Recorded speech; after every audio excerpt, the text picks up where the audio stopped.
Oh.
For the first time in world's history, more people are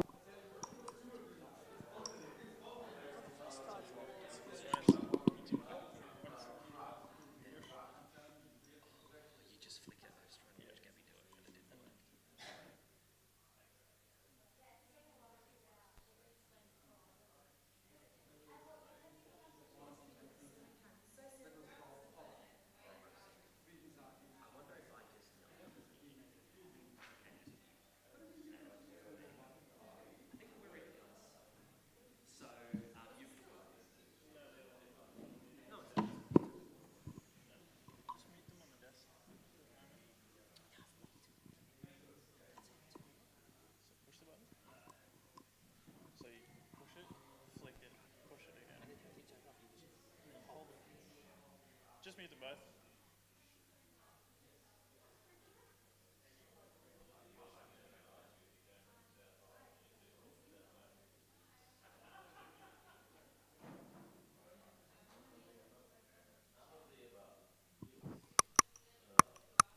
But that's because I'm monitoring it. Yeah, which means I'm just going to turn it off.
2021. We're very happy that you signed up for this experience, both for those of us who are present on campus and those who are joining us online. In terms of the church and its vision for the future, we believe that the cities is a frontier that we need to not only explore, but to conquer and to make disciples for Christ. We want to acknowledge at this point in time the partnership of the South Pacific Division, specifically the Mission to the Cities Department of the Division, leadership of the Division, the leadership of Avondale University College, the college church, and also our chaplain, and many others who worked behind the scene to make sure that this event would be a success. Just a number of in-house reminders to all of us who are on campus. Firstly, as you've come in and to the foyer for your registration on site, you would have seen the QR code for COVID-19. Given the fact that we're still under the pandemic climate and environment, it is important that we follow the regime and regulations for attending these events. So we would encourage you to make sure that you've accessed the QR code so that we can keep a record of our attendance on site. For our restrooms, and because of the construction between here and the college church, we're going to use the toilets at Andre. As you walk up the steps on the ground floor, immediately to your left, there you will have the restrooms for the ladies. For the men, if you can take another walk up to the next floor, the first floor. And as you come up to the first floor, to your left, you will see the toilets that we will use. So again, our toilets will be at Andre, ground floor to the left for the ladies, first floor up to the floor, and on your left for the men. For those of you who were here for our dinner, and again we thank Nick and the staff at the cafeteria for providing for our meal this evening. Breakfast tomorrow, for those of you who are coming in on campus, is at 8 o'clock in the morning. Again, you have our same space where you were as you go into the cafeteria to your left. That's where we'll have our meals both for breakfast and lunch. We hope for your participation in tonight's presentation that you've picked up a copy, a hard copy of the program and booklet for the symposium. You will need that as you will follow through with our two presentations tonight. At the end of the evening at 8 o'clock, we will have some refreshments. We'll have water and juice and some other stuff at the foyer. And of course, at that time, it'll be for all of us to have a good rest and then come back in the morning. I want to introduce our partner with Dr. Krause, who is the head of Mission to the Cities, South Pacific Division. He will have a few more comments, and then he will introduce our first guest for tonight. Thank you, Dr. Krause.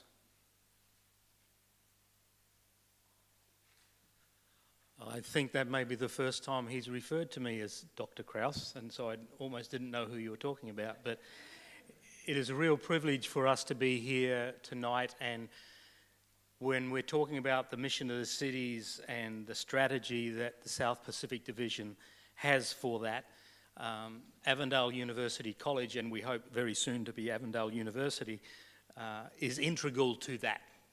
Our dream is that every student at Avondale, when they leave this place, will know that they are disciples and know how to make disciples.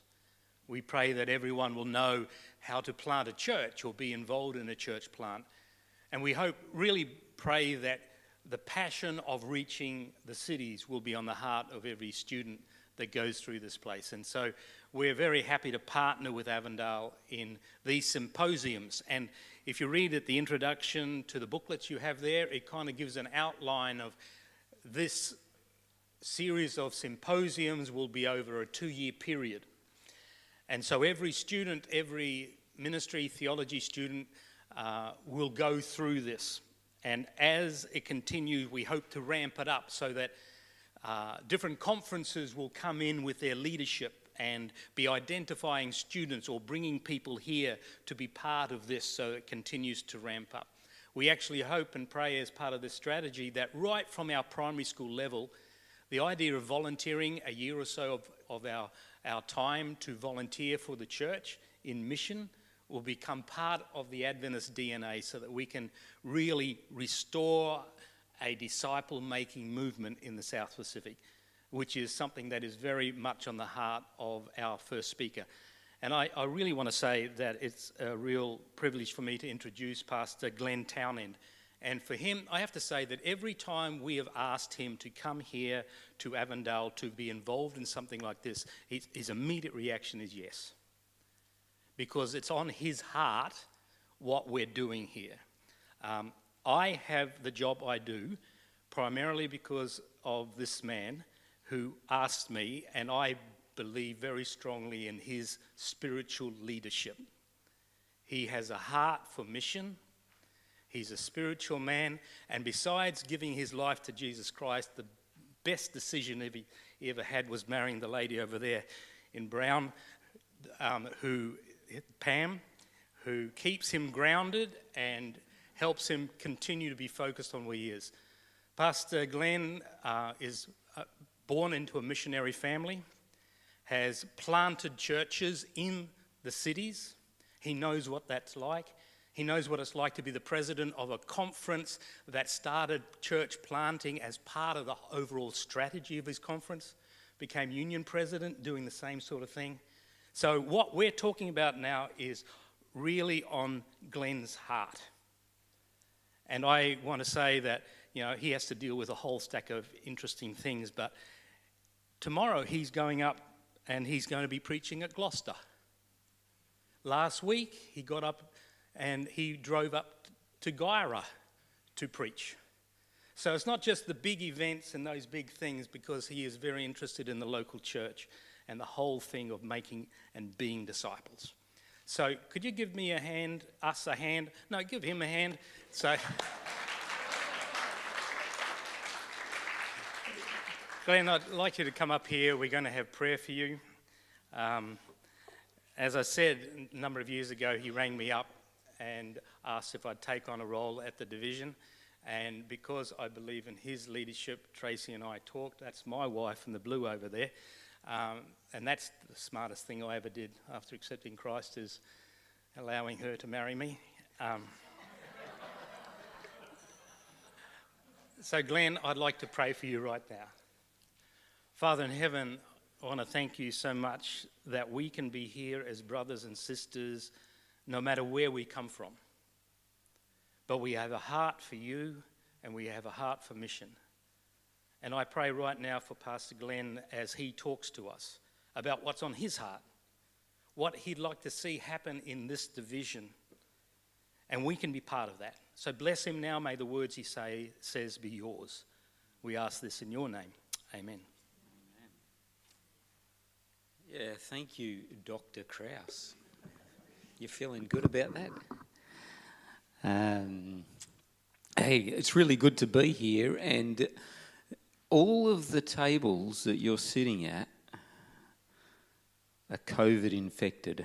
The only ones that aren't are the ones at the front. No, it didn't work. Why is it? I mean, are these the ones that are COVID infected? Let's hope none of them are, because we want to be healthy and free. And in some ways, we joke, but if you were at the sister university of the Adventist sister university in our division, Pacific Adventist University, half of you would have had COVID. They have had health authorities basically run the university for 3 weeks and if you're a staff member, maybe one of you has passed away, because that's what's happened. It's pretty serious. And so we need to keep thinking about and praying for Pacific Adventist University. So the General Conference strategic plan is I will go, and part of that is the going to the cities. And if you actually look at the SBD strategic plan, and when I go like that, I would like the slides to move forward, if that's all right. I'll kind of go like that. And if you look really, really carefully at the bottom, on that side, the left-hand side, it says strategic funding priorities, and the last one right at the bottom says mission to the cities. And in fact, this coming week, we have proposals that will come to boards, and mission to the cities will, if approved, get over $1 million for 1 year. Because if you can come up with projects that work, we need to crack the cities of Australia and New Zealand particularly. If you look at our mission statement, is making disciples of Jesus Christ who live as his loving witnesses and proclaim to all people the everlasting gospel of the three angels' messages and prepare people for Jesus' return. We've got to do that in the cities as well. Because if you go to the Trans-Pacific Union, 1 out of 20 people are Seventh-day Adventists. If you go to the Papua New Guinea Union mission, you will discover that 1 out of 27 people are Seventh-day Adventists. If you go to the New Zealand Pacific Union, it's 1 for every 290 something. And if you are a part of the Australian Union, it's 1 for every 450 something. But if you go to parts of Sydney and Melbourne particularly, you will have to see on average 2,000 people before you see a Seventh-day Adventist. Do we have a challenge? In the cities of Australia and New Zealand, we really do. But we have a vision of being a thriving Adventist movement, living our hope in Jesus and transforming the Pacific, and most of the Pacific lives in the cities of Australia and New Zealand. There's about a 45 million population, and over half of that lives in the cities of Australia and New Zealand, and that is where our church is doing the poorest. Therefore, why do we focus on mission to the cities? I think you're kind of getting it. Because we would like to see that wherever our church is, people will say, they inspire hope in us and wholeness of life. Our communities are better because Seventh-day Adventists are a part of it, and they inspire us because they are hope-filled people and are focused on wholeness and well-being. So, what was Jesus' strategy in reaching the cities? I'm going to look at 2 passages of John very briefly, not a thorough exegesis, but enough to give us some insight. And if you've got your Bibles or your devices or whatever you use, we are going to John chapter 2, and we're going to focus on 2 passages in John. And here it says, "The Passover of the Jews was at hand, and Jesus went up to Jerusalem." Well, it's actually down from where he was, but probably up in elevation. It's Passover, the biggest festival and feast of the Jews, centered in the temple, and I've got a few pictures of the temple, so just... I was going to tell you a story before I got there.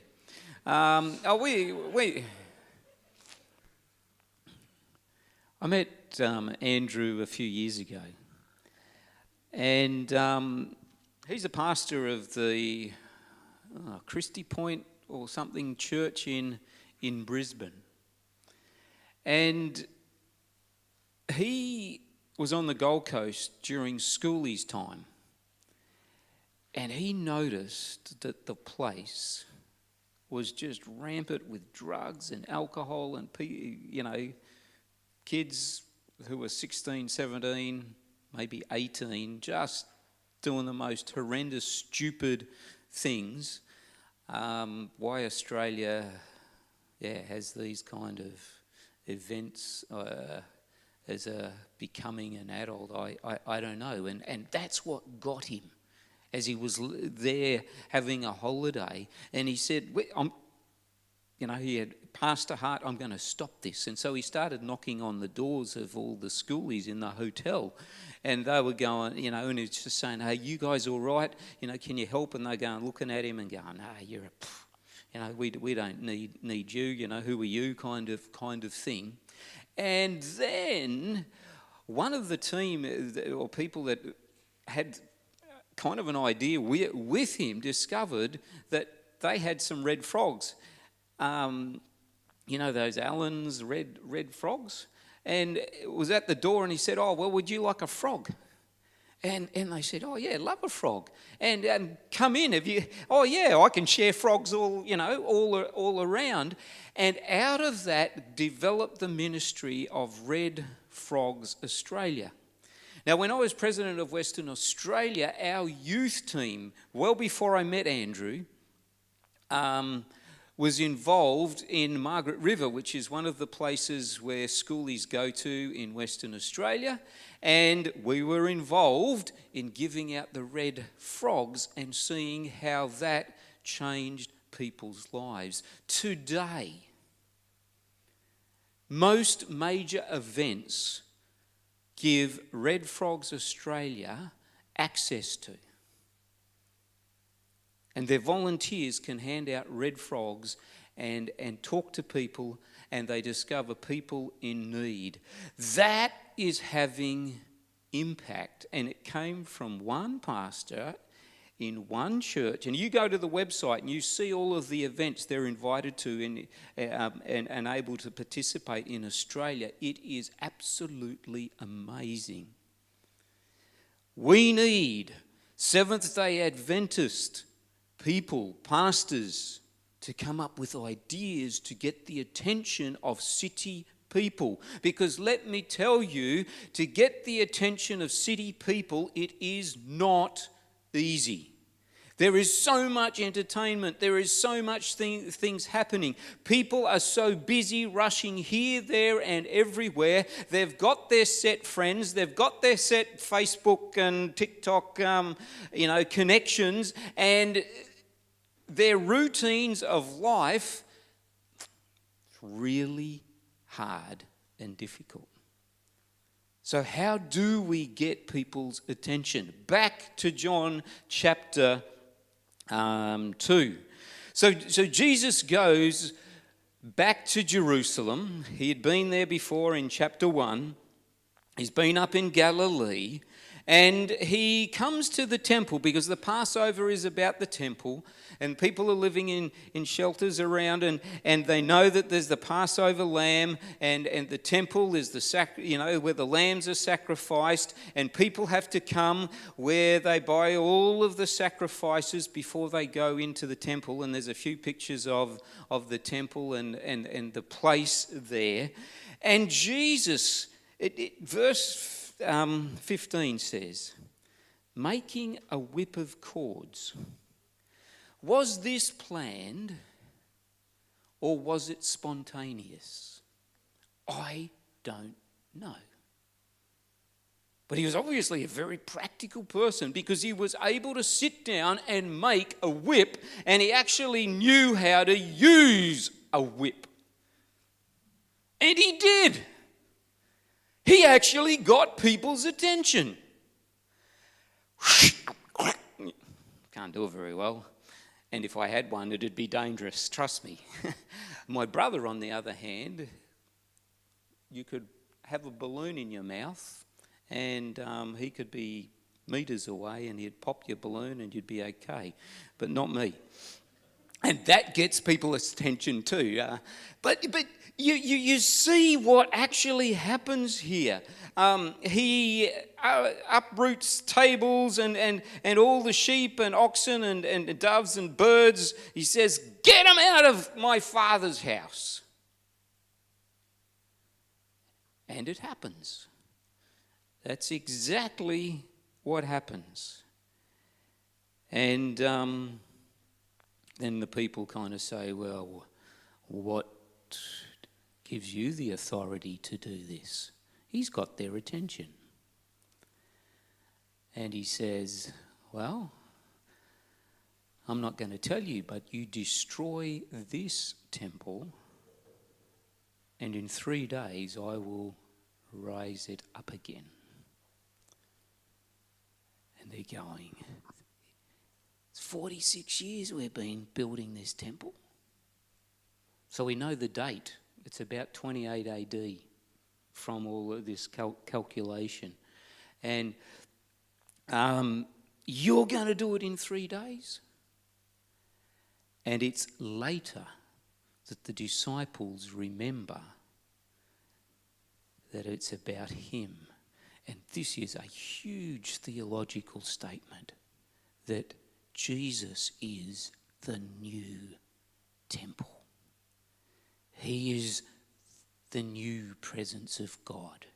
He is the new salvation, the new way. There's a whole lot of depth, and we're not going to go there.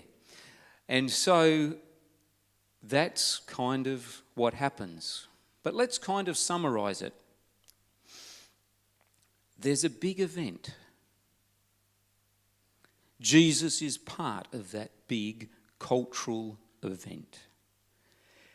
He has a very clear message. But first he gets their attention. But the people don't get what he's on about until much later. He's giving people time to process. You with me? We as a church have had some really dramatic failures in mission to the cities. A few years back there was a drive to give every person in New York a great controversy. It created a lot of controversy. The skip bins were full of great controversies. And the people, particularly the greenies, were absolutely livid that somebody would spend so much money in destroying so many forests to put a book that they didn't want to them. Are you with me? In New Zealand just this year, some well-meaning Adventist gave every New Zealander a copy of Sunday Law's book. Can you imagine how that went down? It got people's attention, but it did nothing for the whole thing. But I guess they're probably saying, well, at least we've got their attention, and maybe give it some time. It's a very clear message. Maybe it fits Jesus' pattern. I don't know. I'll let you think about it. Next one is John chapter 5. John chapter 5, and again it says it's the same message. He's gone back to Galilee via Samaria, and it says it begins, and after this there was a feast of the Jews, and Jesus went up to Jerusalem. Do you see how it's the same introduction? And there's a couple of others that are a little bit like that. So for John, Jerusalem is a key city. And by the way, it's nothing like Sydney or Melbourne or any of the cities here. It was probably about 20 to 25,000 people. But they were living very, very close. together. It was packed, and it was a city of, in those particular days. And now this time, I think I've got a picture of the Sheep's Gate and the place called Bethesda, which is a 5-roof colonnade, and you can actually see, if you go back, you can see some of those pictures and colonnades, and there is still a pool there, and I know, because it was dark and was wandering down in, and I couldn't see where I was going, and I stepped down, and it was all water, and I had a soggy shoe the rest of the day. And anyway, here lay multitudes of invalids, blind, lame, and paralysed. And one man who had been there had been an invalid for 38 years. The place is near one of the entrances to the temple. And all of these invalids are there hoping that the rich worshippers might spare a coin or two, because this was a place for their livelihood. And perhaps there was a myth, or maybe it was reality, we don't know, that the pool sometimes stirred, and maybe it was an angel, and when people got into the pool, maybe they were healed. That's what it seems to suggest, but that is not the main point of the story. There are how many people there? Yeah. We don't know, but there is lots. Why did Jesus choose one man?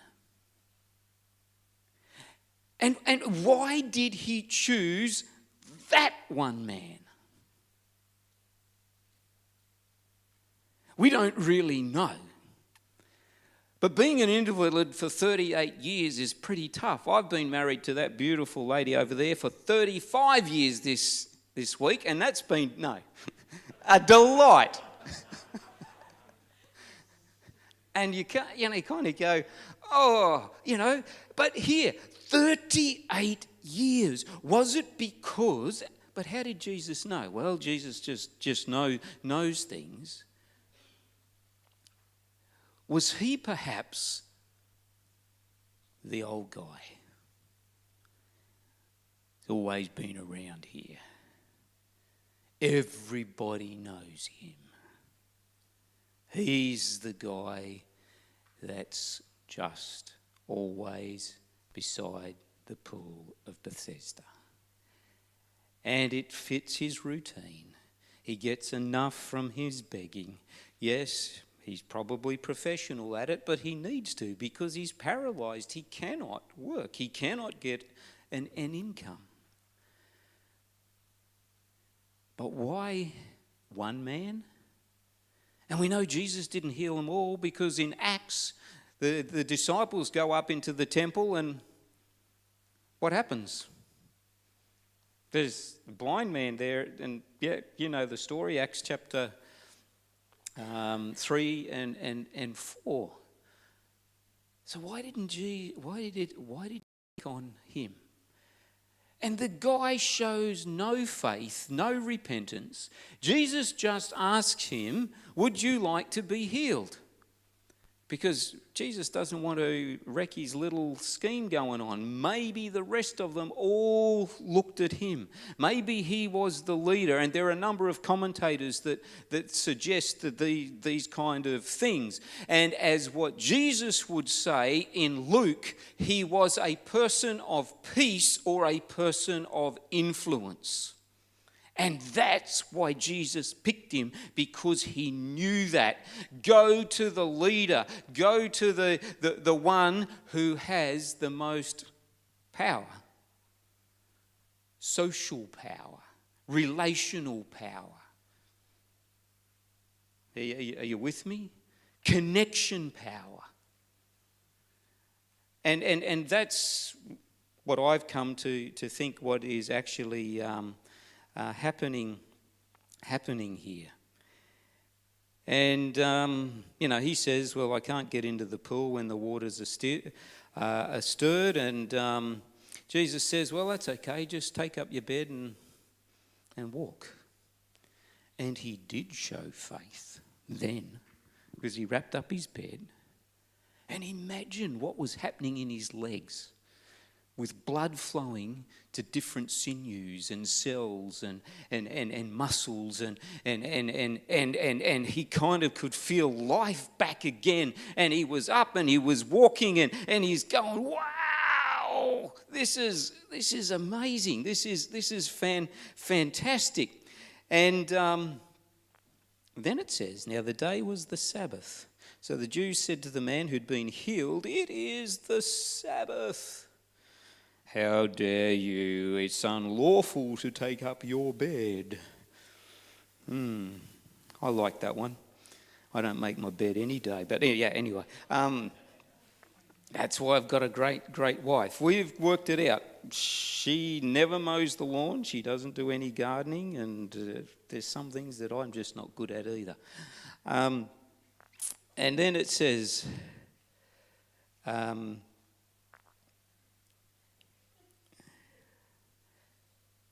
the man who was healed didn't know it was Jesus who healed him. And afterwards, he found Jesus in the temple. And Jesus said to him, see, you are well, sin no more, that nothing worse may happen to you, because sometimes illness is directly affected to your sin. John chapter 5. John chapter 9, sometimes your illness and disability has got nothing to do with your personal sin. There's a little bit of a contrast to go and have a little bit of think about. But the Jews are not really happy with Jesus, and they confront him. And Jesus answers them, my Father is working. Love the song, and he never stops working. God doesn't have a rest on the Sabbath.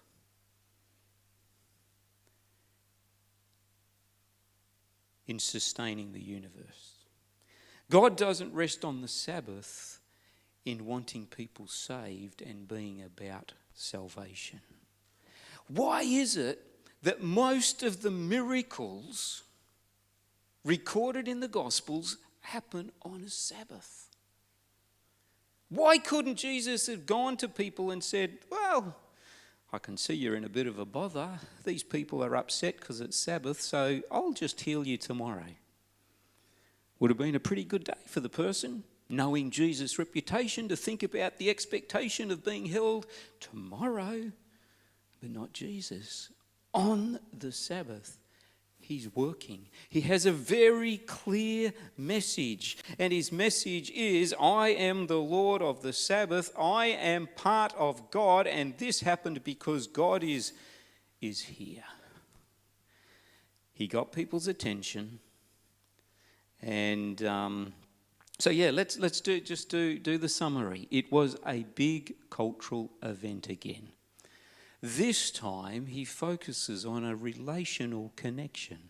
He picks the person, I believe, with the most influence beside the pool. He has a very clear message, and that message is that he is God, and he can, as God, not stop working on the Sabbath.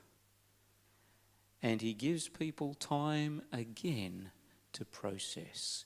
Now it's your turn at your tables, and you will see that there's a number of questions there. What big city events could the church be involved in? You've got them in your booklets there, I think. The one that I didn't put in there, you may want to add and consider and just jot it down, is this. What could the church do every Sabbath to make the community aware that it was Sabbath and the Adventists are active and we love Sabbath because of what the Adventists do? Have you ever stopped to think about that? What could we do on a Sabbath, on a very regular basis, that the community would say, we love those Adventists. We can't wait for next Sabbath. Don't you think that's what God wants? People to just be looking forward to the Sabbath? And we can help them. So in your tables, go and discuss, and I'm going to come back and ask you some of these questions before we wrap up. I think you've got about 10 minutes to work through the questions, discuss them, and we'll come back in about 10.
All right, time's up. We're going to go to the first question.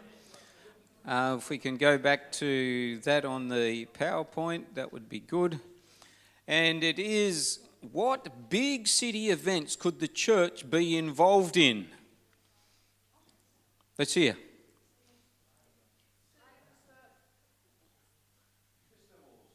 Festivals. Yep.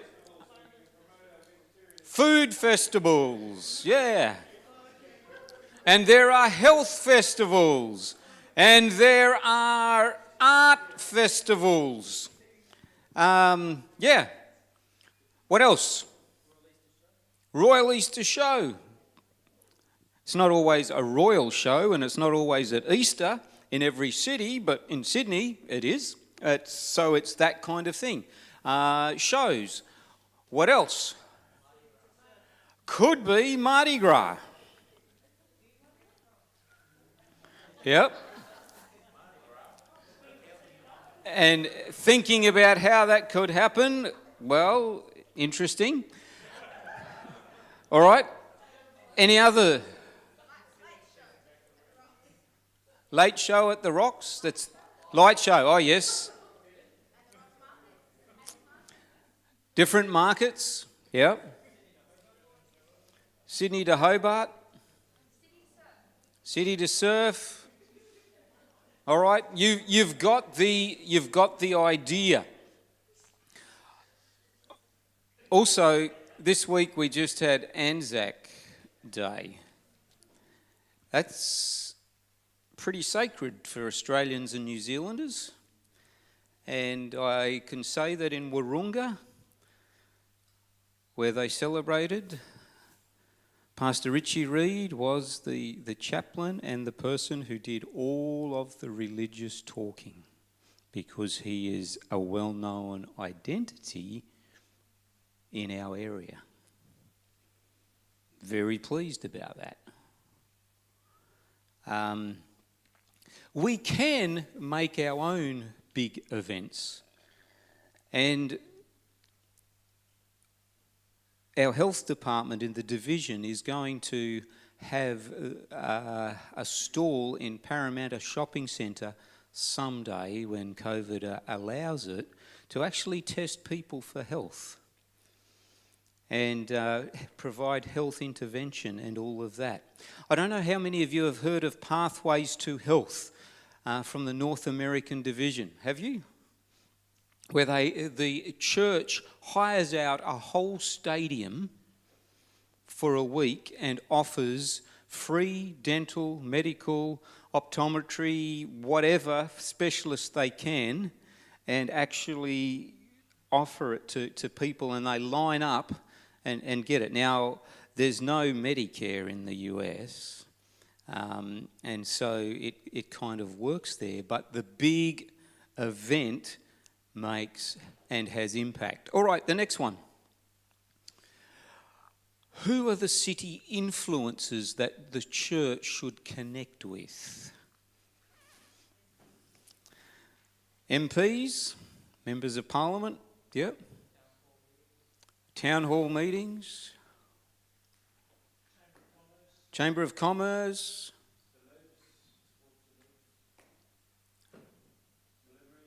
celebrities, sports celebrities,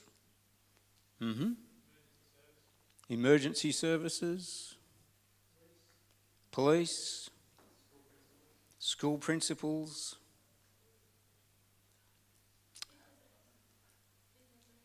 business owners, drug lords. Who's that? The Garbos. You know, it's interesting that Jesus, in picking different people who had influence, the woman of Samaria had an interesting reputation, but she knew most people in the village of Sychar, and most of them came out to hear Jesus. Interesting. I know there's a group of people in Perth that minister to prostitutes. and these are Adventist people, and the stories that they tell and the influence that they gain and the lives that they see changed is amazing. I'd add doctors to the people, but when you get into ministry or even now, think about who could add influence that if you could change their life, what would happen? All right, next one. What's the clear message that is relevant to the people in your city? Hope, peace, freedom, forgiveness, rest.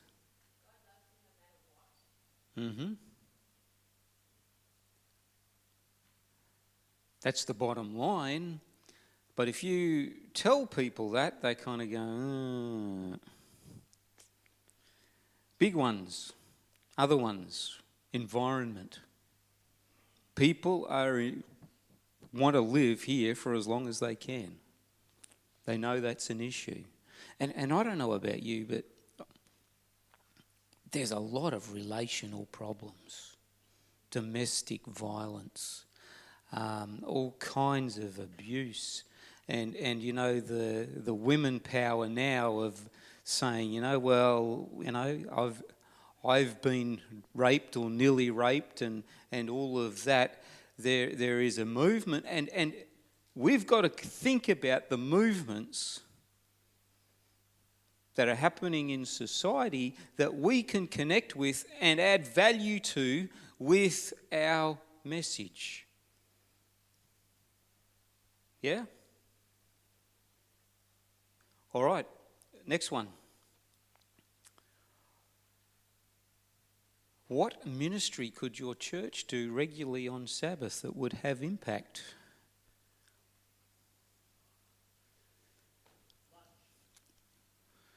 Lunch. Food. I was at Gyra Church last Sabbath, as Wayne said, and every time they have a luncheon, they invite the neighbours, and guess what? They come. And we had an afternoon meeting after lunch, and guess, one of the neighbours was on front seat. All I did was say hello to him, and the people said, oh, he's a guest and whatever, and we're having a meeting afterwards. And he wasn't there for the first part. He came had a good feed, came and sat and was a part of it. So lunch could work. What else? Beach cleanups, park cleanups, all of those kind of things.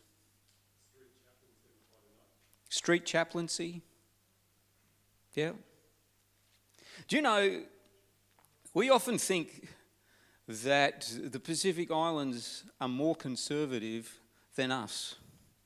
I can take you to Suva, and I was aware, and I don't know whether they're still doing it, but when I was president out there were 13 churches that once a month they closed their church on Sabbath and just went out and worked in the community. And they would come back for closing Sabbath, and I went to one of those closing Sabbaths, and oh my goodness, the stories that they told and the vibes and the enthusiasm. I don't know of any church in Australia or New Zealand who's doing that. I wish all of them would.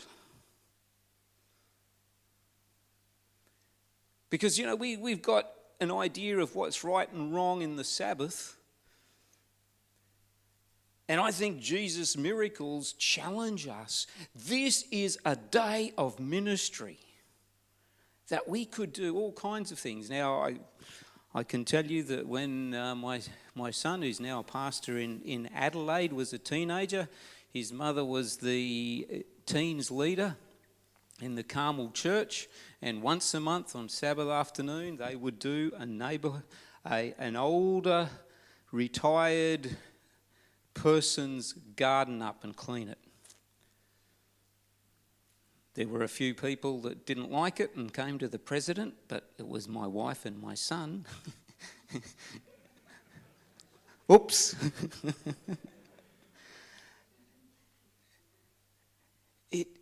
We've got to add value. Who wants to sit around and do nothing on Sabbath? Why don't we do something for the community rather than something for ourselves? That's what I think the gospel message is. Anyway, enough said. Next one. Why is time given between the events and the interactions?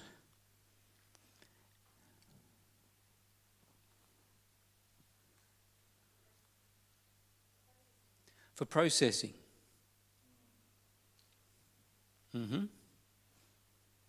What else?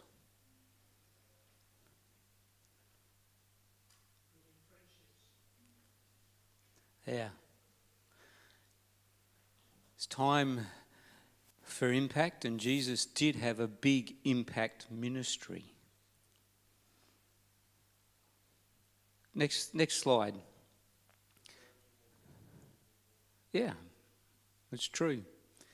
But it's interesting, the whole of ideas, and that includes the gospel, fits into this cycle. You prepare the soil, you sow a seed, so you have impact, you give part of the message, you cultivate and wait, it grows by itself, and it will ultimately bring a harvest. Do you know what brings me joy, having been in ministry 35 years? 2-3 Friday nights ago, phone call from a guy, second church I pastored. He was rough, was on alcohol, worked in the railway. He said, I just found your number from somebody in the church. He said, I don't live in that town anymore, and I knew that. They left before, and I knew he'd split with his wife and he'd had all kinds of troubles. He said, I just want you to know you were the one who led me to Jesus, and I have not let him down. Now, he's not an Adventist anymore because he lives in a small town where there's no Adventists, and he goes to just the church that's there. But to hear that warms my heart. And I know of other people that I spent hours with, and they ring me up, and it's happened multiple times in my ministry, where they come and they say, hey, I'm now a Seventh-day Adventist. I'm now a deacon in a church. And I go, what? Really? Tell me, what happened? And they go, well, you sowed, well, my interpretation, I prepared the soil, I sowed the seed, it cultivated on its own, and a harvest came much later. What happened 40 days after Jesus ascended into heaven? How many people were baptized in one day? And what city was it? Do you think that's coincidental? Do you think it was all the Holy Spirit on that day that did it? No. It's what Jesus does, as recorded in John and in the other Gospels, in preparing the soil, in sowing the seed, and the harvest comes later. Wayne, I'm nearly done. Next one. What will bring the greatest impact in the city? And I would like to suggest we reframe that, and who will bring the greatest impact into the city? And I would like to suggest that it is Jesus. And you and I are the hands and feet of Jesus. And we can go, and with the ideas that the Spirit gives us, and we follow the pattern of Jesus, I believe we will be successful, and we will see the cities of Australia and New Zealand like Suva and Port Moresby, where you just have to go 2 or 3 blocks and there's another Seventh-day Adventist church. And I kid you not, in both of the biggest cities in the Pacific, that is what it's like. Huge churches as big as Avondale College Church, and churches in a rubbish dump with a lean-to of corrugated iron. They're everywhere. Both cities. The dream is Sydney, Melbourne, and you and I can be a part of that.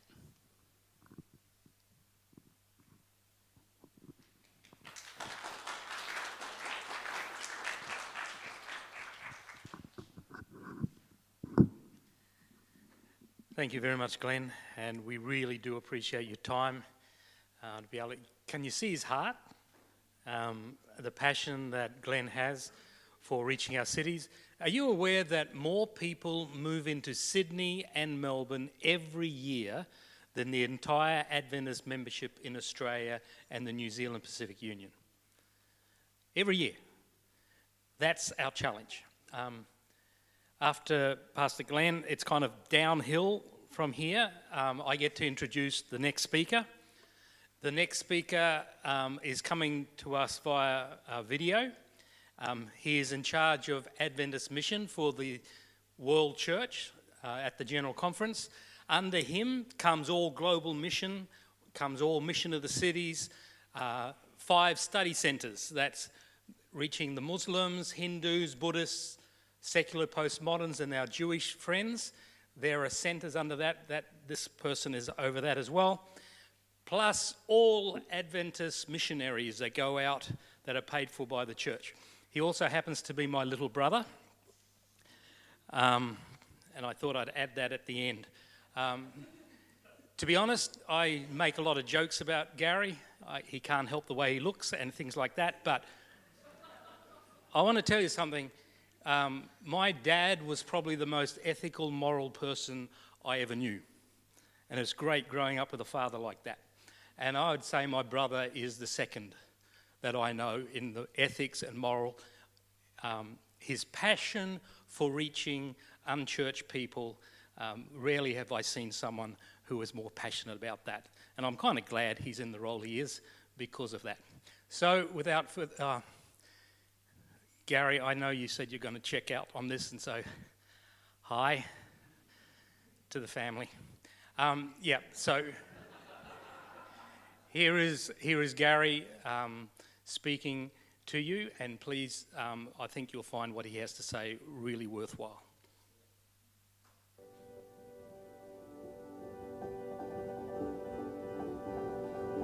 For the first time in world's history, more people are living in cities than are living in rural areas. And for the Seventh-day Adventist Church, that is a major problem. It's a problem on many levels. It's part of our DNA, part of our history, that we are suspicious of cities. In fact, we are country living type of people. And so here we are faced with an urbanization that we are unfamiliar with, but welcome to our new mission field. Some years ago, Lewis Mumford made this prescient statement. He said, "The city is the point of maximum concentration for the power and culture of a community." He wrote that back in the 1930s, but how much more true is that today? When we look at cities, they cover perhaps 3% of the surface of the earth, but they're responsible for generating more than 80% of global GDP. Let me give you a case study. My family and I are living in what is known as the Boss Wash megalopolis. You can see the satellite image here that shows it stretching from Washington, D.C. in the south, through Baltimore, Philadelphia, New York City, and then just slightly off screen, Boston. And this megalopolis is basically a connection of these major cities.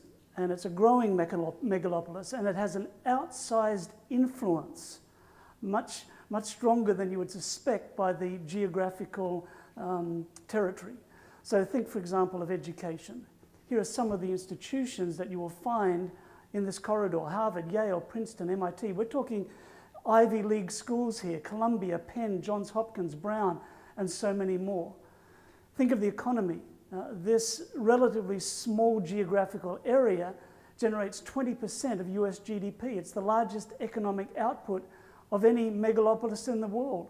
It's the headquarters of JP Morgan Chase, Citigroup, Fannie Mae, Goldman Sachs, Freddie Mac, Fidelity, the list goes on and on. It's the headquarters of 162 of the Fortune 500 global companies. It's the center of the global hedge fund industry.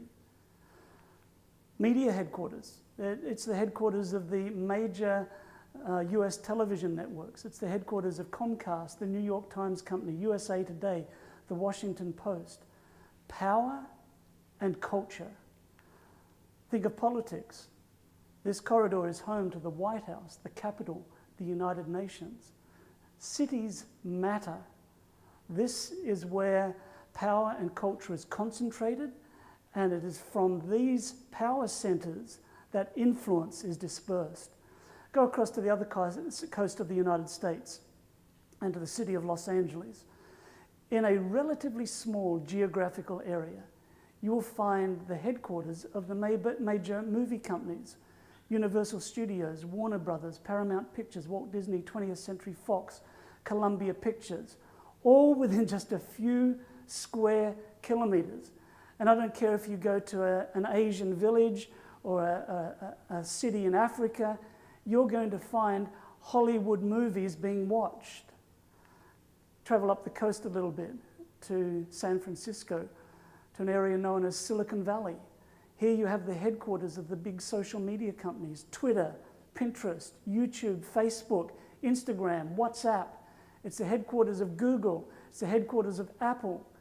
And it's no accident that so many of these are situated near Stanford University, because that's been the platform, that's been the connection point for many of the founders of these companies. If Facebook were a country, it would be the world's most populous country.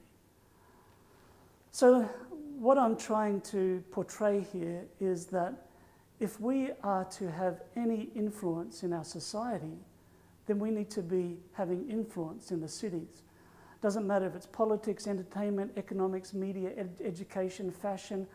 This is where influence is born. Politics, decisions that are made in the Capitol building in Washington, D.C. will not only influence what happens in the United States, it'll influence what happens in the world. The entertainment industries, what's produced in Hollywood, will influence millions of people around the world. Economics, Wall Street sneezes and the rest of the world catches a cold. Media, education, you just think of the hundreds of thousands of students in these institutions just on this narrow corridor on the East Coast. And what is taught and what is learned in the classrooms of today influences popular culture tomorrow. And so cities are themselves centers of influence. Let's look at the South Pacific Division. Look at the country of Australia.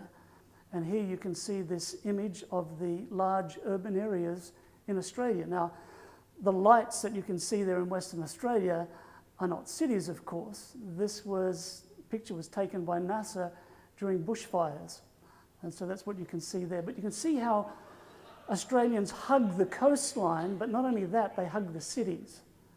And I can remember when I studied literature at university, this was actually used as a metaphor by many of the Australian writers, saying that Australians are uncomfortable moving into the interior of their lives. They like to hug the superficiality of the coastal parts of their life, but that's another story. But Australia is one of the most heavily urbanized areas in the world, 86% according to one set of studies. And New Zealand is almost exactly the same, 86% urbanisation. And even among the islands, we see a growing movement to the cities. Fiji, for example, more people are living in the cities than they are in the more rural village areas. So I want to take you to the theme of my talk today, which is seeking the shalom of the city. And this comes, of course, from the story of the exile to Babylon.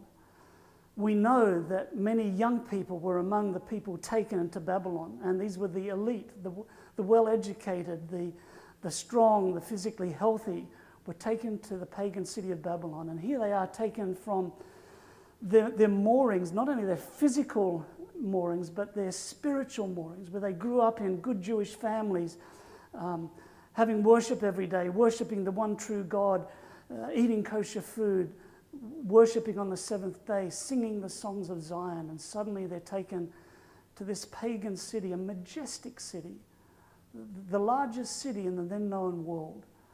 And we know from reports of the time that there were universities, there were huge temples, they were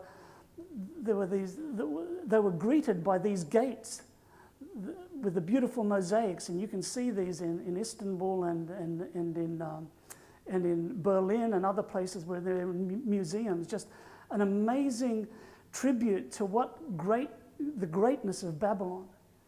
And we know a lot about Babylon because of archaeological discoveries, for example, the Jerusalem Chronicle and this terracotta cylinder that describes Nebuchadnezzar's building works. There are actually thousands of cuneiform cylinders that have been found that tell us more about what Babylon was like. And so when we read in Daniel that they were to be taught the literature and language of the Chaldeans, thanks to archaeology, we can have a better handle of what that meant. So for sure, they would have learnt the notoriously difficult Akkadian language. We also know that they would have had to study things such as sheep livers, and here's a clay model of one of them. And in this clay model, there are inscribed instructions for diviners. And we're familiar with this from the book of Ezekiel, where Ezekiel writes about the king of Babylon standing at the parting of the way, at the fork in the two roads, to use divination. He shakes the arrows, he consults the teraphim, he inspects the liver. And that's what Shadrach, Meshach, Abednego, and Daniel would have been taught. They would have been taught horoscope omens. They would have been familiar with description tablets. Here's one that lists the months and signs of the zodiac. Here are bird omens that list the observation and then the consequence. Similarly with the omens from a sheep's stomach, the observation, then the consequence. And so they, for the first time, encountered a worldview that was totally anathema to everything they had been brought up to believe in. Suddenly, the universe was full of many gods, not just the one true God. Different ways of doing things. Culture shock is hard at any time, but this would have just been totally threatening to these young men as they arrived in Babylon. And we get a very poetic picture of what it was like for these Jewish exiles in Babylon. We're told by the psalmist that they gathered together by the rivers of Babylon. There we sat down, yea, we wept when we remembered Zion. And in this psalm, it describes how the Jewish captors command them to sing. Seems an odd sort of thing to ask the Jewish exiles to do, but they command them to sing, and they respond, how do we sing the Lord's song in a strange land? How do we sing the Lord's song? This is a fundamental missiological question. How do we sing the Lord's song in the 1040 window, 60% of the world's population and the fewest Christians? How do we sing the Lord's song on secular campuses and universities? But more particularly for us today, how do we sing the Lord's song in the strange land of the city? a city that perhaps we are not familiar with, that perhaps we are uncomfortable with. It's a rhetorical question that echoes down through the centuries to us today. But for those exiles, it was a very real question. How do we sing the Lord's song in pagan Babylon? Well, it seems to me that they perhaps had three alternatives. The first alternative was, well, they could forget the Lord's song. They could just, well, become Babylonians, assimilate themselves into the local culture, become Babylonian, and live life as a Babylonian. And in some ways, that would be the easiest option, because trying to be a Jew in a pagan society, Jewish religion with so many instructions on how to live your life, how do you do that in a pagan society? Another option would be to compromise, to accommodate. We will hold to certain things in our Jewish tradition, but other things, well, we can negotiate. Eating kosher food, well, God will understand it's not possible here. Seventh-day Sabbath, well, things happen differently in Babylon and we have to survive, so we need to work to feed our families, whatever. And there's some evidence that this happened. There have been found cuneiform tablets that describe Jewish exiles, and there's actually some family trees that can be traced. And Laurie Pierce says this family, one family for example, this family's documentation demonstrates the rapid and comprehensive integration of Judeans into Babylonian life. Now, we don't know to what extent they compromised. For all we know, that maybe they stood firm like Daniel. But it seems that many of the exiles decided that they would just accommodate and they would make some compromises to be able to exist in this new society. And we know that many of the exiles chose not to return to Jerusalem, but to stay there in Babylon. A third option comes from the book of Jeremiah. And it's a letter that Jeremiah actually sends to the exiles with instructions for them on how to live in Babylon. And it's the only place in the Bible that I know of where specific instruction is given about how to conduct urban mission. And so in Jeremiah 29, we read about the fact that, well, in this letter, it says, don't get your hopes up. Don't get excited because you're not going home to Jerusalem anytime soon. In fact, I want you to plant gardens. I want your children to marry here because you're going to be around for a few decades yet. And then the letter goes on to say, but seek the shalom of the city where I have sent you into exile. Pray to the Lord on its behalf for its shalom, and you will find your shalom. Now, shalom is a beautiful Hebrew word. It's multi-layered, multi-textured. It means so many things, as it says here, welfare. It means peace. It means prosperity, well-being. And God is saying to the exiles here, I want you to work for and pray for the shalom of the city. And as you do that, you will find your own shalom. It's a beautiful text, really, when you think about it, because he is calling these exiles to make Babylon a better place, to work for the welfare of the Babylonians. And when I think about that today, what difference would it make if Seventh-day Adventists were in the city praying for and working for the shalom of the city? What difference would it make? I would think that city parks would be safer, city streets would be cleaner, children would be better educated, families would be healthier if there were Adventists who were working for and praying for the shalom of the cities in which they live. And so this was a direct letter to the exiles appealing to them to not keep themselves separate. Now you think about it. The natural sociological instinct for us as human beings when we go into a new culture, into a new context, is to stick together with people who are like us.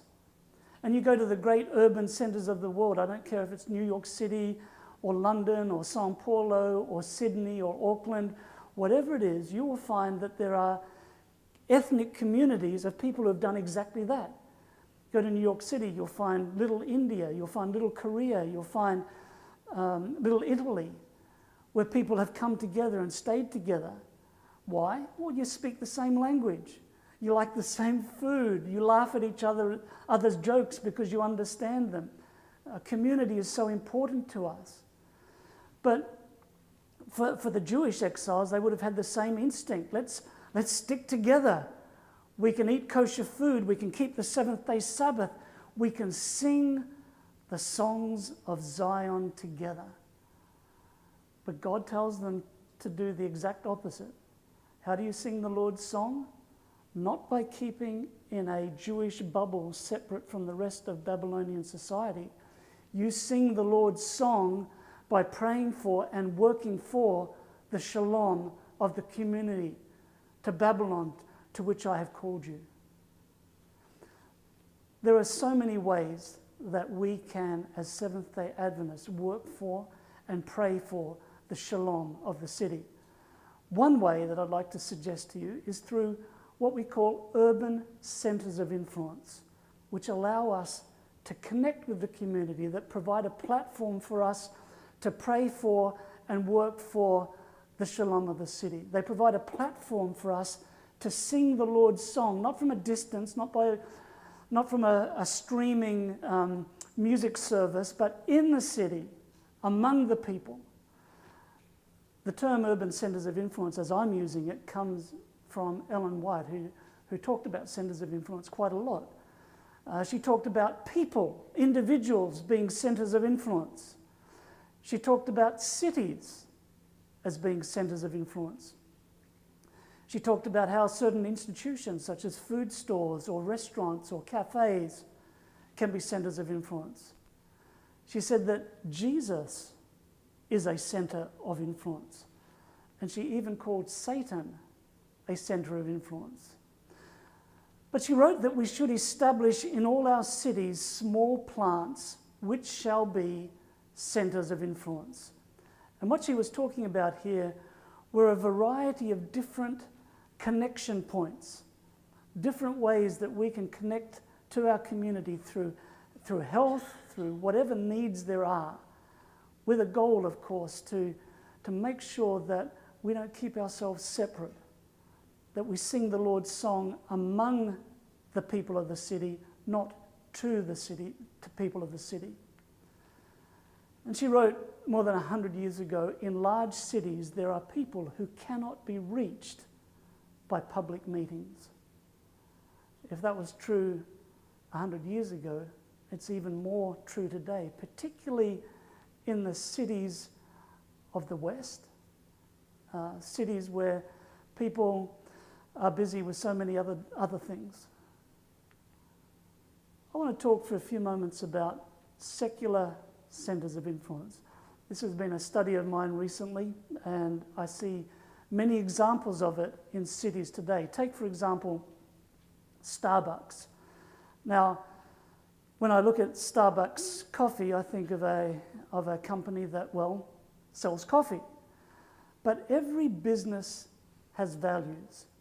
And so if I think of the mission of Starbucks, my naive answer would be, well, their mission is to make coffee. But look at their mission statement: to inspire and nurture the human spirit, one person, one cup, and one neighborhood at a time. It almost sounds like a spiritual mission statement, inspiring and nurturing the human spirit. And yes, they have values. And here you can see their 10 partner networks, and each have unique goals that they see as aligning with Starbucks' mission and values. And so you can read them right there. Different partner networks. More than selling coffee, they are trying to connect with the community. Now, of course, the bottom line is they want to sell coffee and make profits. But notice the importance of connection and community in their mission and values. I think of another coffee chain here in the United States, Peet's Coffee. Their mission statement is, we've always sought to source the highest quality coffees for our customers in a way that honours farmers, respects the environment, and recognises the role of communities. Interesting. These are values. It's not just the bottom line of the dollar. They are sharing, they are based on certain values. Another coffee chain, Caribou Coffee. At Caribou Coffee, you won't hear us talking about our vision or mission. To us, that's corporate speak. Instead, we talk aspirations, experiences, and values.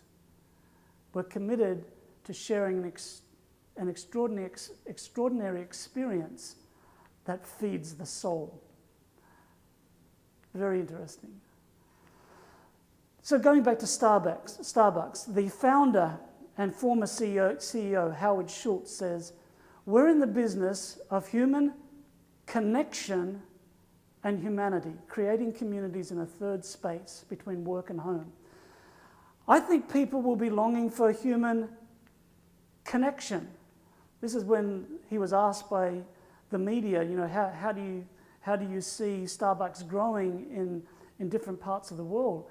And he says, through human connection, people will be longing for a sense of community and a third place. And I think Starbucks will benefit from that opportunity. The current CEO, Kevin Johnson, says, the way we win in China is the same way we win in every market, including the US. We create a customer experience that is grounded around human, there's the word again, connections. Well, these are American-based companies. What about Australia? Gloria Jeans.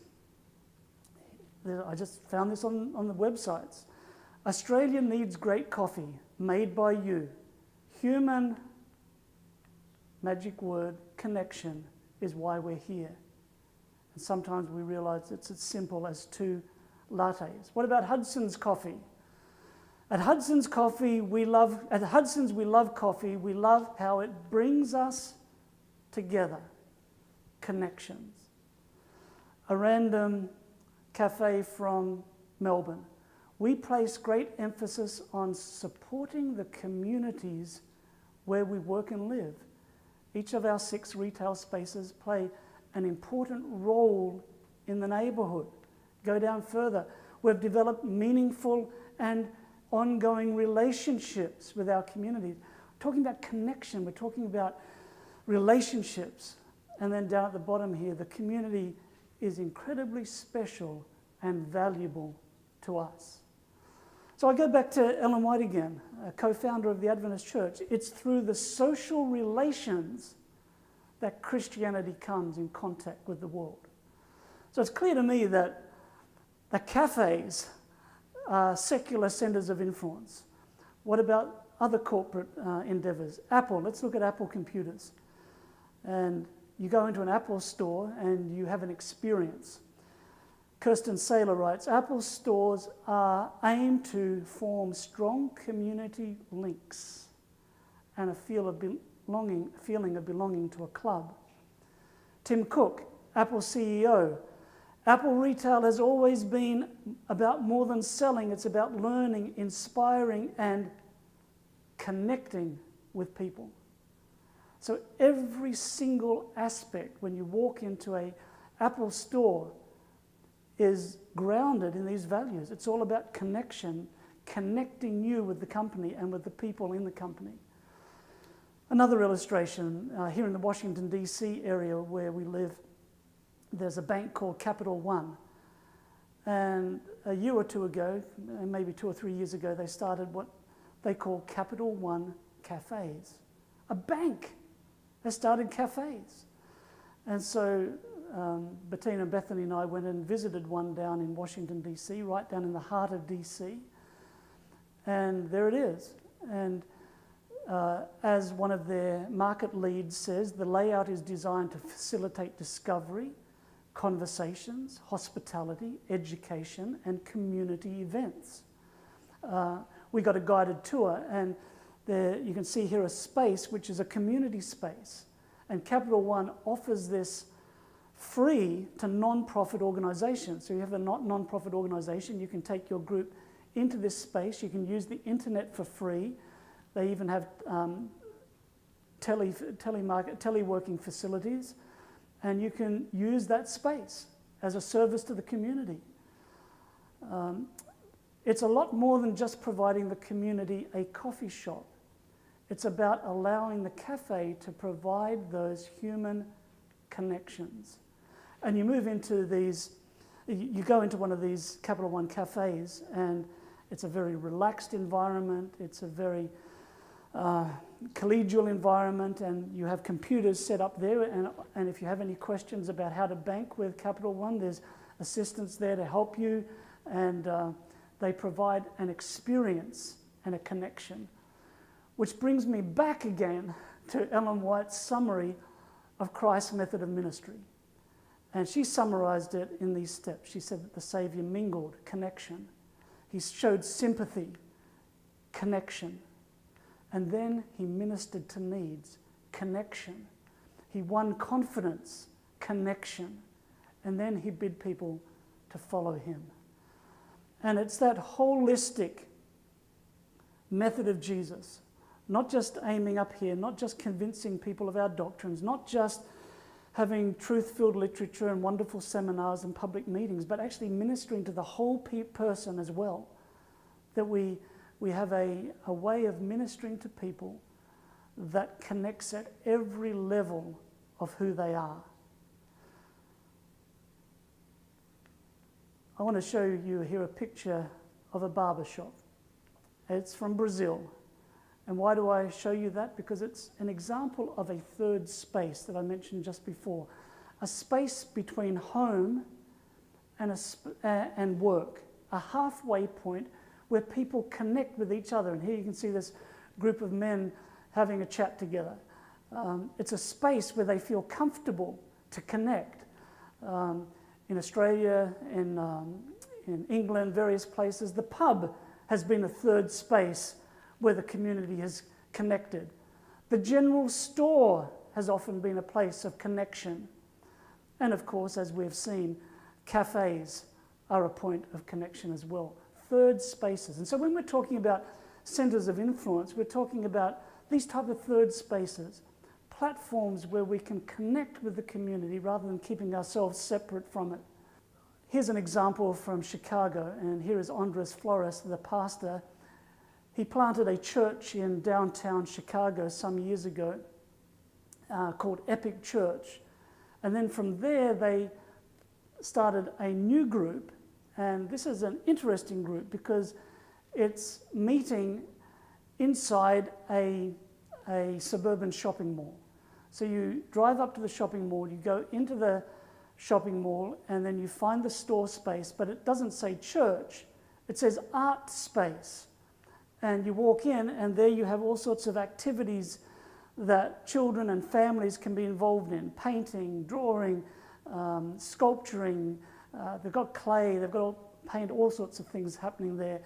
And this is called the art space, and then you go directly behind there, and there's another room, and that's the worship space. So rather than expecting the community to come to the church is actually coming to the community. And it reminds me of the Council at Jerusalem, where the Apostle James stood up toward the end of the conference, and he said, "Brothers, it is my conviction that we should not make it difficult for the Gentiles who are turning to God." And I think this is one of the important steps that we need to take in our urban mission. Don't make it difficult for the Gentiles. Don't expect them to come to us. We need to go to them. We need to be embedded in the community. I don't know, God is God. He may have been able to work out some sort of way to do salvation from a distance, but he didn't. Jesus came down physically here to earth and became one with us embedded with us. We call it the incarnation. He pitched his tent among us. And his example is an example for us to follow today in urban mission. I think of the Veg Hub in Oakland, California, just across the bridge from San Francisco. And this is a terrific place where you can go and you can order your food there. It gets very good reviews. But it's more than just a place to get food. It's becoming a community center. Sure, they have cooking demonstrations and they'd have different activities for children, etc. But what they want to be is a place that's making a difference in their community in many different ways. So Chef Chu, that's his name, calls it a mini lifestyle center. He says people can come here for great food, love, and to get healed. And you walk into the Veg Hub and you are immediately enveloped in welcome and in love. He says this restaurant is a powerful point of contact, and they've already started Friday night gatherings, not for church people, but for the community to come together to talk about areas of concern in their community. And they have plans to start in that actual space, Veg Hub Church. I think of the Salted Cafe in Sofia, Bulgaria. It was started by some lay people that never even heard of the term Center of Influence before, but they wanted to do something that would connect them to the community. So this has a cafe, a juice bar, a bakery, a Christian library, a bookstore, a venue for social events. And so they have concerts and seminars and different things that they run in that space. And the founder of the cafe says, our secular society views believers as outsiders. They see us as people who either keep to themselves or, on the other extreme, are annoying in our attempts to persuade them to believe what we see as truth. We don't believe we've shared the gospel simply by telling people the truth. We want to follow Jesus' example of mingling with people and meeting their needs, and only then inviting them on a journey with God. Go to Denmark and you go to the heart of the capital, Copenhagen, and on a very busy street, you'll find Happy Hand, which is a second-hand store. But it's a second-hand store with a difference, and it was founded by Berit, the woman in the center there. And she says it's such an effective and blessed way to reach out to the community and share God's love and compassion. So you walk into Happy Hand, and immediately it's a different environment. There's certain music being played. There's a place where you can make prayer requests, and believe it or not, yes, in secular Copenhagen, they get many prayer requests. Out the back, there is a prayer room and a counseling room. And once a week, at least once a week, a local pastor comes in and actually just helps out with the store, meets people, mingles with people. In the evenings, they can run concerts and seminars on different topics. And this is a place that attracts upper-class people because they believe in the environment and they want to be involved in recycling, but it also attracts poorer people who are looking for cheaper goods. And so you have thousands of people coming past this busy storefront every day, and it provides an opportunity for the church to connect with these people. It's been so successful that Happy Hand has now started in 3 other cities in Denmark. Here's an upper class type of Happy Hand. It's a very, very nice store there in one of the cities. Traveled to Lebanon, and here a young woman, a social worker from the United States, she went to Beirut. She didn't have a plan. She spent her time not for days, not for weeks, but for months, listening, learning, visiting people in the community, finding out what the needs were. And she started what is called the Adventist Learning Center, which is a school for Syrian refugee children. And they are seeking the Shalom right there in the heart of the city. And I saw these beautiful messages up on the wall from these kids coming from a totally different background. I want to give God my heart and my smile. I thank you, God. I will learn English for you. I will give God my heart and flowers. I want to give God my drawings. I will help poor people as you fill our heart with love. And I will help Roma in math as you helped me. And this is my favorite one. Pray for God and Sacrifice a Sheep for You by Mustafa. These precious little kids come across the border from Syria. They've seen horrors that most of us will never see in a lifetime. And here they have found community, and they've found care, and they've found love because of this woman who wanted to pray for and work for the shalom of Beirut. You know, back 9/11, each of us can remember where we were at that time. On 9/11, Graydon Carter was in his apartment in Manhattan, his very nice apartment in Manhattan. Graydon was the editor of this magazine, Vanity Fair, a worldly man, editor of a worldly magazine. On that day, 9/11, he was on the phone to Christopher Hitchens, a contributing editor to Vanity Fair, and of course one of the new atheists, very vocal in his attacks on God and Christianity. So they were on the phone. Christopher was caught in the airport at Denver. Graydon, of course, was in his apartment, and halfway through the conversation, Graydon stopped because he could hear music coming out from his window. He stopped the phone call, put his phone down, and he went over to listen. And as he writes about it in his editorial in Vanity Fair, it was a group of teenagers from Oakwood, Seventh-day Adventist teenagers, who had come into the city. They didn't know what to do. They just wanted to share a bit of love around, and so they were marching up the streets of the city with a marching band.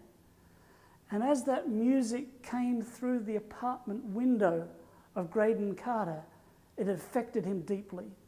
And this is what he wrote: "Their noble posture and their music held the people around them like a pair of loving arms. At that moment, and in that place, it was a charm that soothed this savaged breast." You know, as I read those words, I thought, how wonderful. That's what urban mission is all about. We want to embrace the people around us with loving arms. We want to pray for and work for their shalom. We want to minister to their needs. We want to show them sympathy. We want to win their confidence. And most of all, we want to bid them to follow Jesus. Of course, our urban mission should not be strings attached. We'll keep loving and embracing with loving arms even if they never follow Jesus. We'll still minister to their needs and care for them. But we want them to come to know Jesus as their Saviour. So my challenge to you today is seek the shalom of the community. Find new ways, creative ways to embrace the cities in which we live with loving arms. Let's see ways that God can use us as we earnestly pray for and work for the shalom of the city. May God bless each one of you.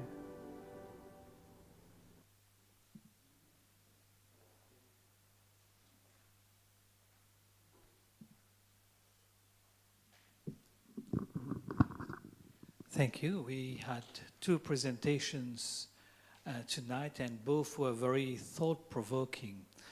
And I think in a certain way, one follows the other.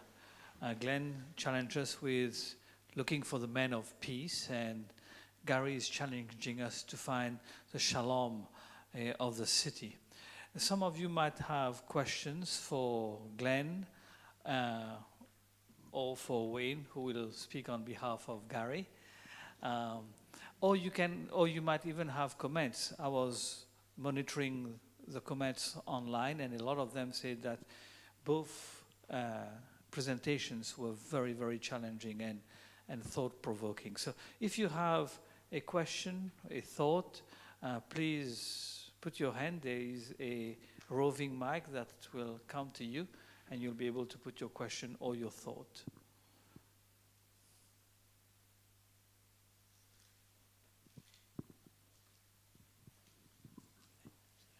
Hi, my name's Tara. Hey, Tara. Hello.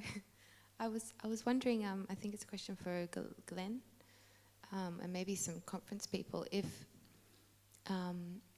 I've run into this, I guess, a bit of a struggle sometimes when you think about doing new things on the Sabbath, and there's definitely a culture that says, you know, you shouldn't be doing anything on the Sabbath. And I'm wondering, I guess I feel like as a younger person, sometimes that voice isn't, it's like you're trying to work uphill. So I don't know how we get the message out, I guess, to our older generations and our, you know, because the people who I guess have a lot of power in our churches, in our local churches, that, you know, this is something that is coming from within the church itself. It's not a foreign idea by young people. It's so I guess I'm just putting that out there if anyone's got any ideas how we would start doing that. Okay. Is this a question to Glenn personally or to everybody?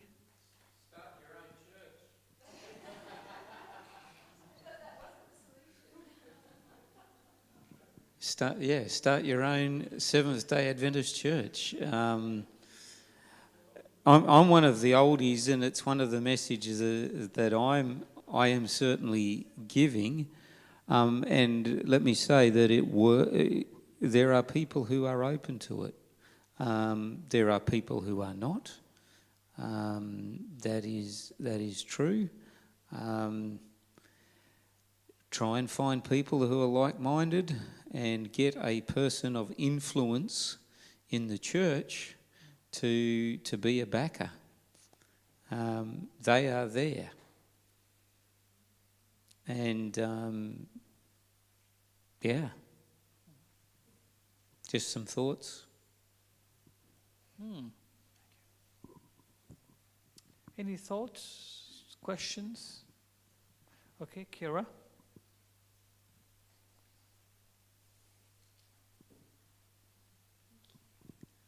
I have a question. So during Gary's presentation, I loved when he was talking about what the different churches are doing, and the one that stuck out to me the most was the church that's meeting in the shopping centre. That was really, really cool. And so I was just wondering, whoever wants to speak to it, what do you think the future is of a traditional church building? Like, are they on their way out? Should we sell them, buy up in the shopping centres?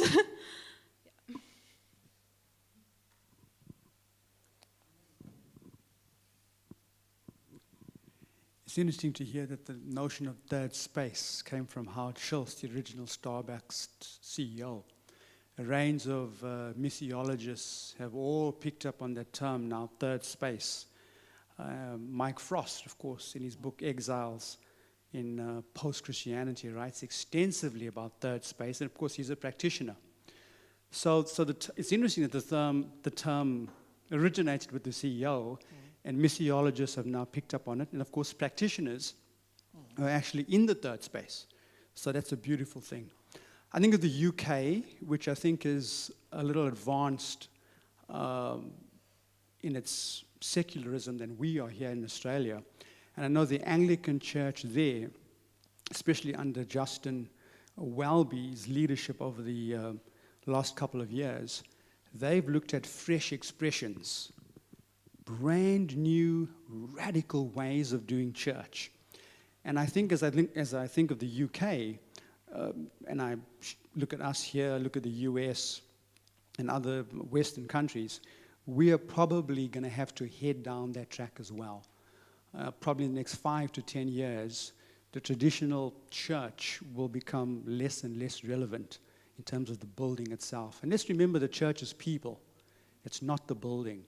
And so I think finding these creative third spaces is going to become very, very important. Right now, we're behind the UK, so we've got centers of influence, which is a very, very good thing. But I think we're going to have to eventually move beyond that. And I see the Anglican Church, with their fresh expressions, are certainly heading in that direction. Hansi, we got a question, an open question from the chat, and then I'll go across to Rodney. When we talk about cities, does this include large regional centers in Australia, or is the focus on capital cities only? Okay, so maybe that's a question for you, Wayne.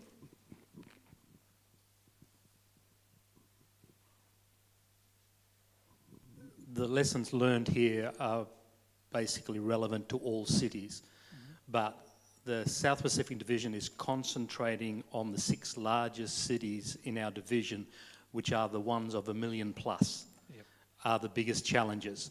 But all the things we're learning there are very relevant to basically all regional areas. Like Newcastle, Yes.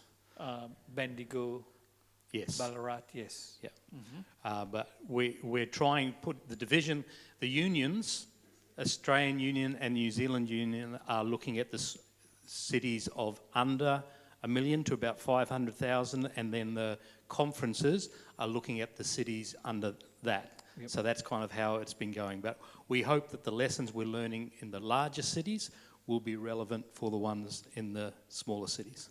Okay, thank you. We have time for one more question. Okay, we've got Rodney.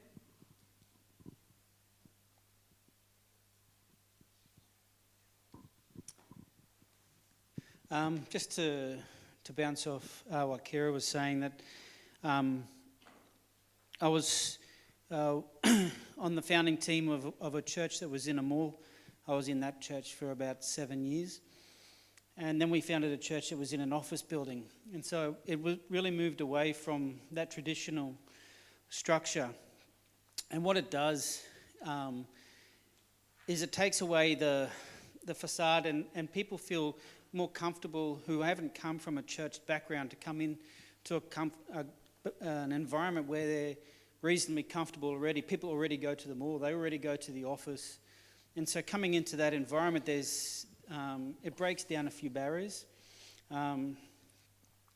There are other challenges that come with that as well, but it's something that is a very positive experience. I think it's particularly for the cities. It's an effective way to reach out to that community.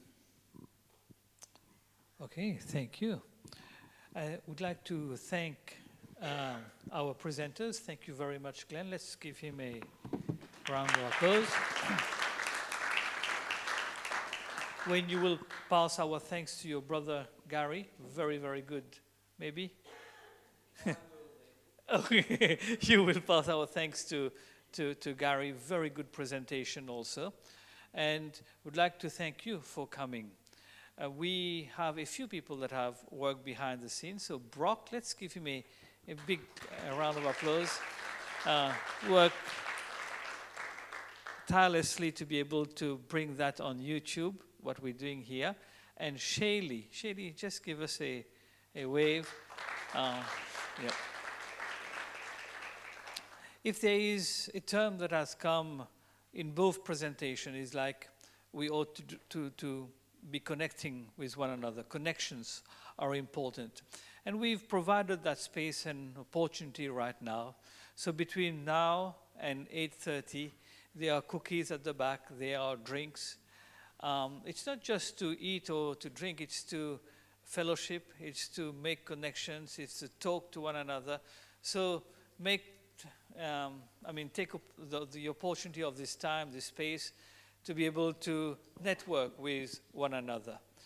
We'll end with prayer, but before we end with prayer, don't forget tomorrow morning, 8 o'clock, we have breakfast, and then it will be followed by the different presentations that we have.